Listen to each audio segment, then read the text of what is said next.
저희 큰 스님 모시고 운전할 때 고속도로에서 칼치기가 뭔지 알죠? 예. 이렇게 차가 깜빡이 놓고 쓱 들어오는 게 아니고 이렇게 횡이동을 하는 친구들이 있어요. 쓱 들어와요. 깜빡이도 안 놓고. 그럼 깜짝 놀라서 브레이크 발이 올라가잖아요. 그럼 저도 모르게 이제 안 좋은 말이 나오는 거죠. 또 그럴 때가 있으세요? 그럼요. 왜냐면 어른을 모시니까 더 긴장하고 있잖아요. 저도 모르게 아이치 그러잖아요. 그러면 뒤에서 선생님께서 그러셨어요. 야, 똥말이 온가 보지. 그 얘기를 듣는데 맞네. 그렇게 생각해도 되잖아요. 실제로 그럴 수도 있어요. 정말 너무 급해서 미친 듯이 추월해서 휴게소로 들어가는 사람일 수도 있잖아요. 근데 그 사람은 꼭 혼내야 되겠냐. 내 마음에서. 저런 괘씸한 놈, 저런 나쁜 놈, 운전면허를 정말 고수톱을 쳐갖고 땄냐고 맨날 운전하면서 그러시거든요. 저는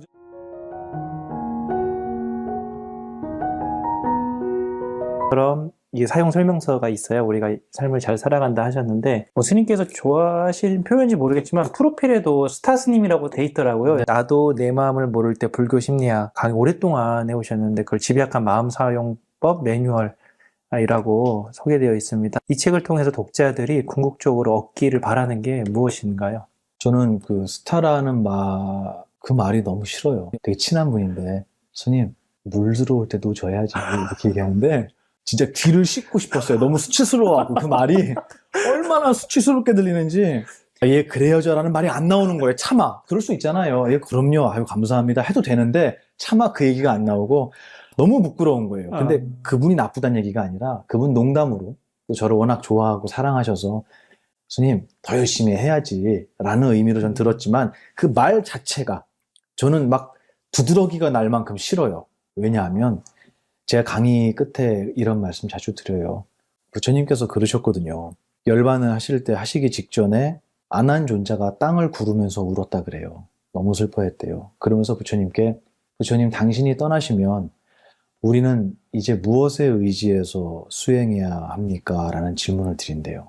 저 그 마음 알아요. 무엇에 의지해서 수행해야겠습니까? 라고 여쭈었을 때 뭐라고 대답하시냐면 아무 곳에도 의지하지 말아라. 왜냐하면 너가 무언가에 의지했다면 너가 의지한 그것이 무너질 때 너도 함께 무너지기 때문이다 라고 얘기했대요. 내가 돈에 의지했으면 돈 없으면 난 무너져요. 내가 외모에 의지했다면 나이가 들어 늙게 되면 나는 무너지는 거예요. 아무 곳에도 의지하지 마라 그랬단 말이에요. 저는 저를 정말 사랑해 주시고 아껴 주시고 응원해 주시는 많은 분들이 계셔서 진심으로 감사하지만 저는 보만이라는 이름을 알리고 싶은 생각은 1도 없고요. 앞으로도 그러고 싶어요. 내 이름은 몰라도 좋으니까 내가 전하고 싶었던 내가 여러분께 드리고 싶었던 이 가르침만큼은 꼭 기억해 줬으면 좋겠다고 제가 얘기해요. 이 표지에서 가장 작은 폰트가 저자예요.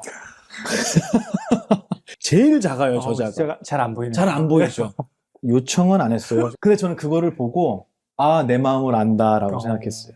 저는 제 이름이 알려지길 바라진 않습니다. 이 책이 뭐 얼마나 많은 분들 손에 들어갈지를 계산하고 쓴 건 아니고요. 그리고 나는 이 책을 쓰고 이 책 다음에는 뭘 하고 이 강연을 나가고 이 강연을 기반으로 나는 어디를 가고 저는 그런 생각을 못 해요. 단순해 가고요. 그냥 저는 지금을 살 뿐이에요. 지금은 우리 팀장님하고 인터뷰하는 시간이잖아요. 그냥 이게 제 인생의 마지막 일이에요. 우린 1초 뒤도 살 수 없잖아요. 그냥 그런 기분으로 살아왔고 살고 싶어요, 앞으로도. 그래서 이 책이 어떤 영향을 세상에 펼쳤으면 좋겠다? 사실 그런 것도 없어요, 저는.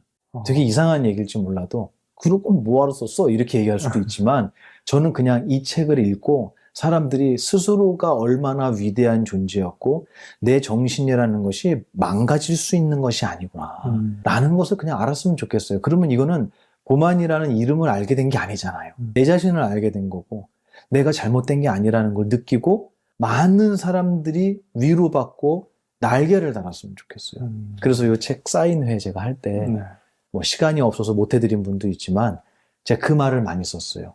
수타니파타라는 경전에 등장하는 말인데 그 중에 저는 그물에 걸리지 않는 바람처럼 이라는 말을 정말 좋아해요. 바람은 그물이 없어서 안 걸리는 게 아니잖아요. 맞죠? 근데 우리는 그물이 없어도 걸려 넘어져요. 아무것도 없는데도 혼자 걸려 넘어져요. 근데 바람은 그물이 아무리 많아도 걸리지 않잖아요. 제가 감히 욕심을 낸다면 이 책뿐만이 아니라 이 책을 다리로 불교의 이 깊은 이야기에 관심을 좀 가지시고 2600년 전에 한 스승이 저희에게 전해주신 남겨주신 이 금구 성언을 많은 분들이 좀 배우시고 내 스스로의 위대함과 완벽함을 좀 찾아가시고 그래서 결국은 그 무엇에도 걸리지 않는 진지하지 않는 날개를 다는 이런 여러분이 되셨으면 좋겠다라는 그냥 바람이 있을 뿐입니다. 그거 말고 이 책이 더 무슨 역할을 하겠습니까? 뭐 엄청난 무슨 명작도 아니고요. 이게 사인해달라고 얘기할 때도 참 부끄러워요. 이거는 제 이야기가 아니거든요. 부처님의 가르침이지. 부처님의 말씀을 전하면서 내가 내 이름으로 사인을 한다? 이것도 참 저한테는 어려운 일이에요. 그래서 저는 제 이름은 몰라도 되니까 가끔 이렇게 복만 스님이다, 뭐 도만 스님, 저 고만 스님도 있었어요. 택배가 고만 스님으로. 그래도 괜찮다. 가르침만 좀 마음에 받아지니고 자유로워지셨으면 좋겠다. 그냥 그런 생각입니다. 진지함이 안 느껴지네요. 전혀 안 느끼시죠? 대충 썼거든요, 제가. 제 기준에서는 완성도가 있는 선생님이 겸손하게 감사합니다. 말씀하신 것 같은데 책 잘 만드신 것 같아요. 아유, 감사합니다. 또 있는 것 같고 또 재밌어요. 스님의 그 에피소드 이렇게 섞여서 그 수영 얘기도 있고 다른 얘기도 재밌어서 그게라는 생각이 들고요. 화가 분노가 우리 마음을 요동치게 하는 가장 독한 감정인데 스님께서는 화는 사라진다, 반드시 사라진다. 화가 치밀어 오를 때 화의 정체를 명확히 보고 압도당하지 않고 벗어나는 노하우를 좀 알 수 있을까요? 제가 화가 많았기 때문에 지금도 굉장히 많고요. 저는 되게 좋아하는 말씀이 있었어요. 저희 어른 스님들이 해주신 말씀인데 보만 스님, 불의를 보면 어떻게 해야 돼? 어떻게 해야 돼요? 꼭 참아야 돼. 이렇게 말씀하시잖아요. 그 말에 벌써 진지함이 없잖아요. 전 그런 말을 너무너무 사랑해요. 정말 참으란 얘기가 아니고 불의를 보면 절대 참지 말아야 돼.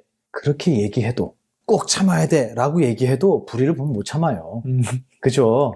세상은 그렇게 흘러가는 게 아니거든요. 하지만 저는 그 얘기를 전해주실 때도 그때마저도 꼭 참아야지. 나가도 되나 모르겠네. 마트 같은데 차 댈 때 저기 보만 스님 저기 저 장애인 칸 비어있네. 스님 저 장애인 칸 세워도 돼요? 다 마음의 장애인들이야 우리는. 그런데 거기 세우지 않아요. 하지만 유쾌하잖아요. 저는 이거를 저희 스님들한테 제일 많이 배웠었어요. 제가 운전하면서 저희 큰 스님 모시고 운전할 때 고속도로에서 칼치기가 뭔지 알죠? 예. 이렇게 차가 깜빡이를 넣고 쓱 들어오는 게 아니고 이렇게 횡이동을 하는 친구들이 있어요.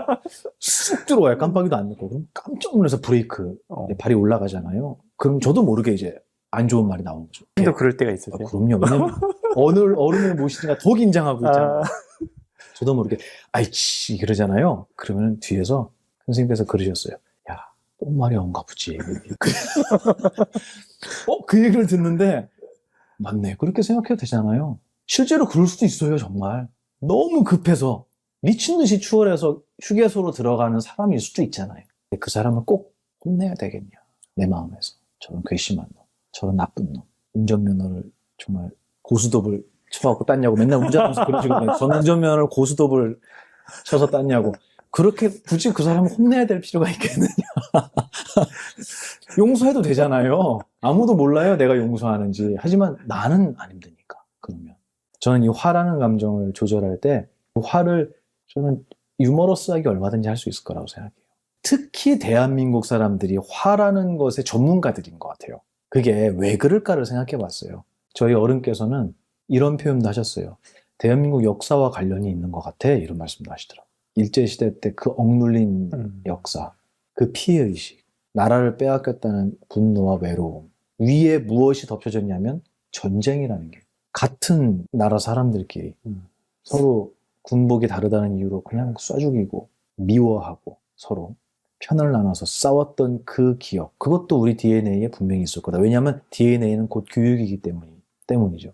부모님한테 야 전라도는, 야 경상도는 남한도 반으로 쪼개져 있잖아요.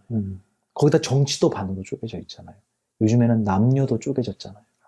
미워하잖아요. 우리는 화합하는 역사가 아니라 쪼개지고 다투는 역사가 제가 볼 때는 한 100년 이상 지속됐던 게 아닐까 생각이 들어요.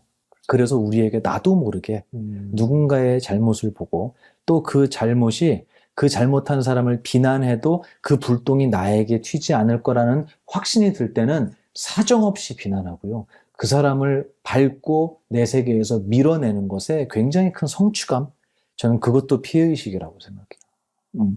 그래서 그 분노라고 하는 것은 어떻게 보면 정말로 나라를 잃은 슬픔과 분노, 그런 거하고는 좀 결이 다른 것 같아요. 우리가 느끼는 분노. 손해보지 않으려는 분노 아닐까요? 또 상대적으로 내가 박탈감을 느꼈을 때 생겨나는 분노 아닐까요? 굉장히 초라한 분노일 수도 있어요. 저는 분노를 내지 마라, 화를 내지 마라가 아니라 큰 화를 낼 거면. 이 얘기를 제가 고등학교 2학년 상담하는 친구한테 얘기했어요. 엄마가 너무 밉대요. 화가 난대요. 화를 낼 거면 크게 내야 돼. 엄마가 나한테 이런 서운한 말 했다고 엄마가 미워? 화가 나? 작잖아. 그거 말고. 왜 이 세상은 누군가를 죽이지 않으면 내가 살 수 없는 세상일까? 이런 거에 대한 큰 분노를 느껴야 돼. 그게 부처님이셨잖아요. 너무너무 속상해 하셨잖아요. 벌레가 새한테 먹히는 걸 보시고 왜 쟤는 아무 잘못도 안 했는데 새한테 먹혀야 할까? 왜 이 세상은 남을 죽이지 않고는 내가 살 수 없을까? 오늘 점심 드셨을 거 아니에요. 그 점심 먹은 밥상에서 생명이 없던 존재는 단 하나도 없어요. 뭘 드셨는지 몰라도 돌멩이를 씹어 먹지 않는 이상은 다 목숨이 있었던 거예요. 세렝게티만 약육강식이고 누군가 생존을 위해서 죽이는 게 아니라 우리도 그렇다는 거예요. 이런 정말 모순된 시스템, 또 무언가를 사서 망가뜨리고 버려야 나라가 돌아가는 이 소비에 대한 이 큰 분노. 왜 우리는 서로가 반목하고 화합하지 못하는가에 대한 분노. 큰 분노를 가지라고 제가 얘기를 했어요. 그건 누군가를 향한 게 아니잖아요. 저는 그 화를 그렇게 썼으면 좋겠어요.